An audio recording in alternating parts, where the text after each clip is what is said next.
Assalamualaikum warahmatullahi wabarakatuh. Sejumlah masjid menolak ceramah Ustadz Yusuf Mansur. Pengurus masjid takut jemaah ditipu. Kasihan sekali Ustadz Yusuf Mansur. Gara-gara hoak, banyak masjid menolak ceramahnya. Ustadz Yusuf Mansur dituduh melakukan penipuan dalam ceramah-ceramahnya. Bahkan banyak beredar buku-buku dengan sampul Yusuf Mansur dengan isi-isi yang sangat mengerikan. Tuduhan keji, ghibah, hoak, hingga fitnah membuatnya seperti dimusuhi oleh banyak pengurus masjid. Tidak hanya di Jakarta, tidak hanya di ibu kota Jakarta, bahkan di sekitarnya, di Tangerang, bahkan di sejumlah kota di Indonesia. Sadisnya tidak sedikit umat Islam yang kini termakan hoak dan fitnah keji itu. Mereka tidak mau mengundang saya untuk ceramah, mereka takut ditipu, kata Ustadz Yusuf Mansur. Tidak hanya itu, pesantren tahfidz Darul Quran yang ada di Tangerang, yang ada di seluruh Indonesia pun mendapatkan fitnah. Tidak sekedar kedok penipuan, hanya sekedar kedok penipuan, begitu kata mereka. Astagfirullahaladzim, sungguh fitnah yang sangat kejam. Pondok modern tahfidz Darul Quran atau Daku yang digawangi oleh Yusuf Mansur yang ada di seluruh Indonesia pun difitnah sebagai sekadar kedok penipuan.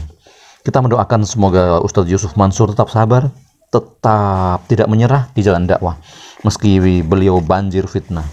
Yusuf Mansur lahir di Jakarta tanggal 19 Desember tahun 1976. Berarti beliau sekitar berumur 45 atau 44 tahun lah. Tidak hanya sebagai seorang kiai atau ustadz, Yusuf Mansur juga seorang penulis buku, pebisnis, dan pengusaha hebat. Namanya di akte bukan Yusuf Mansur. Ayah ibunya memberi nama bukan Yusuf Mansur, tetapi Jam'an Nur Khotib. Jam'an kecil atau Jam'an Nur Khotib kecil itu sekolah SD-nya di Madrasah Ibtidaiyah atau MI, lalu meneruskan ke Madrasah Sanawiyah atau MTS, lalu meneruskan lagi ke Madrasah Aliyah Negeri atau Man Grogol, Jakarta Barat. Yusuf Mansur yang nama kecilnya adalah Jam'an Nur Khotib merupakan anak yang cerdas dan pintar. Ia lalu kuliah di jurusan informatika. Kuliahnya tidak selesai karena ia lebih suka balapan motor. Ia pun kemudian pernah kuliah di Fakultas Hukum, jurusan Syariah di IAIN Syarif Hidayatullah atau UIN Syarif Hidayatullah, Jakarta. Sama, juga tidak ada kuliah yang selesai atau berhasil hingga sarjana. Tidak kuliah tidak berarti nganggur. Ia lalu belajar berbisnis. Pada tahun 1996 dia terjun di bisnis informatika.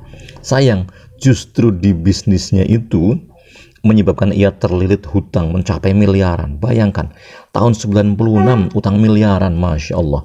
Bahkan gara-gara itulah Jam'an alias Yusuf Mansur pernah dipenjara selama 2 bulan. Berada di penjara 2 bulan, Jam'an Nur Khotib atau Yusuf Mansur belajar menemukan makna ikhlas bersedekah. Kemudian Yusuf Mansur keluar dari penjara. Jam'an Nur Khotib kemudian berjualan es di Terminal Kalideres, Jakarta Barat. Usaha kecil-kecilan itu kemudian berkembang. Tidak lagi berjualan dengan termos, Yusuf Mansur kemudian berjualan dengan gerobak. Tidak sendiri, ia juga punya beberapa anak buah. Ia kemudian menjadi bos meski hanya bos es di Terminal Kalideres. Tidak apalah. Sedikit demi sedikit kemudian kehidupan Jam'an Nur Khotib atau Yusuf Mansur mulai ada perubahan. Pada suatu hari ia berkenalan dengan seorang polisi yang mengajaknya untuk bekerja di sebuah kantor LSM atau Lembaga Swadaya Masyarakat. Saat bekerja kantoran itulah ia memulai menulis buku wisata hati, Mencari Tuhan yang Hilang. Begitu judulnya. Temanya mengenai wisata hati dan judulnya adalah Mencari Tuhan yang Hilang. Sebagai penulis, ia menggunakan nama Yusuf Mansur. Dia tahu Jam'an Nur Khotib mungkin tidak begitu komersil, tetapi dengan menggunakan nama Yusuf Mansur, ia menjadi langsung kondang. Mansur sendiri adalah eyang buyutnya, seorang tokoh kiai Betawi yang amat disegani. Yusuf Mansur, begitu sekarang nama barunya di sampul buku tertulis besar-besar. Bukunya pun berjajar rapi di toko buku Gramedia dan banyak toko buku lainnya. Dan bukunya yang berjudul Mencari Tuhan yang Hilang itu pun tidak lain berisi pengalamannya. Pengalaman Yusuf Mansur selama di penjara saat memuncak rindu kepada orang tua. Dan tidak dinyana buku itu kemudian laris manis. Justru lantaran bukunya itulah Yusuf Mansur diundang banyak ceramah. Saat itulah ia disebut sebagai Ustadz Yusuf Mansur, panggilan baru. Tema tausiahnya pun tidak jauh dari isi buku, yaitu hikmah sedekah. Sejumlah televisi kemudian meliriknya lalu mengundangnya menjadi seorang juri di sebuah acara religi. karir Yusuf Mansur sebagai ustadz kemudian melejit. Ide-ide yang cemerlang membuatnya menjadi produser sinetron dan layar lebar film. Meski tidak lulus kuliah, Ustadz Yusuf Mansur mendirikan kampus perguruan tinggi, sekolah tinggi ilmu komputer, cipta karya informatika. Ia juga memiliki penerbit buku sendiri yang mencetak buku-buku bestseller milik Yusuf Mansur. Stasiun televisi kemudian berebut mencarinya. Antv lalu memiliki acara sendiri untuk sang ustadz.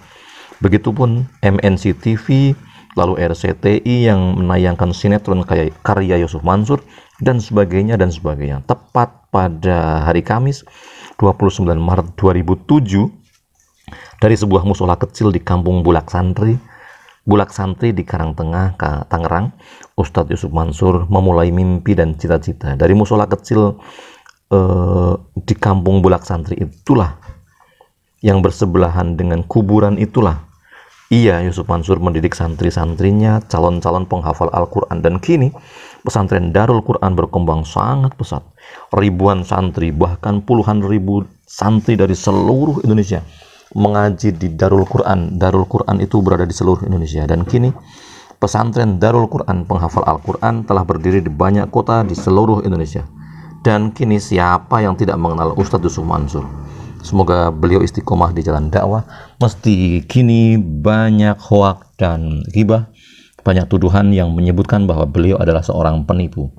Masjid menolak ceramah Ustadz Yusuf Mansur karena pengurus masjid takut ditipu.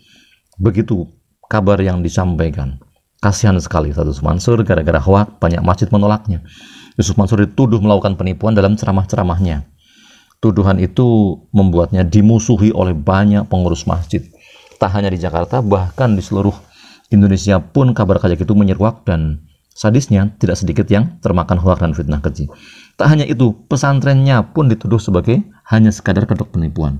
Semoga ada akhir kisah yang menyenangkan, tidak ada lagi hal-hal yang tidak baik. Terima kasih. Assalamualaikum